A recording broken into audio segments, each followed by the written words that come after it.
pagpapanganak. So dinodocument namin yan, kinukuha na namin ng litrato, lahat ng opportunities na pwedeng itago, itinatago namin para balang araw maalala namin yan.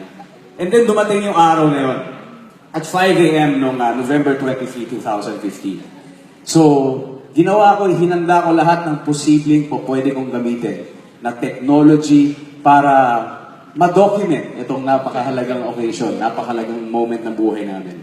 Naglagay ako ng, kasi nagpaalam po kami sa hospital and they allowed us to bring in cameras to document whatever we can. So, ginawa ko, nag-set up ako ng mga ilang camera, isa doon sa harap, isa doon sa, yung isa pinahawak ko po sa nurse, tapos isa meron nakalagay sa akin dito, isa may hawak ako.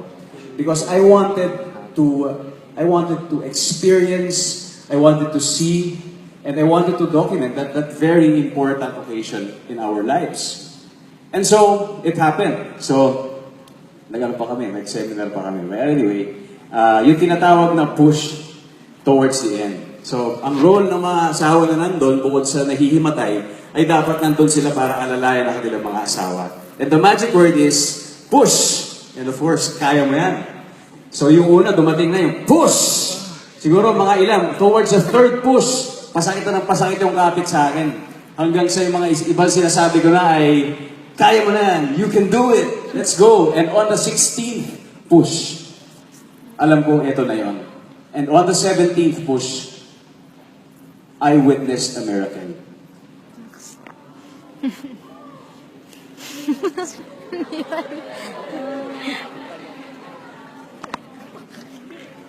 Ang cute. Ba't gano'n?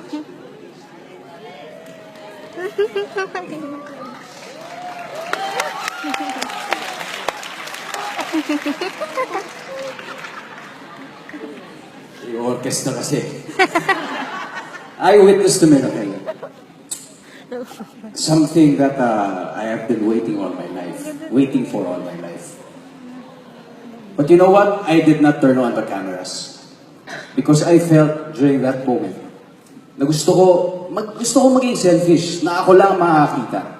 Because I know that no amount of technology could replace the feeling that I had during that time. And so I wanted to keep it for myself. I kept it in my memory bank here and in here. Umiiyak yung iba. And while visualizing that, while seeing that miracle, I knew that something else was also happening inside me.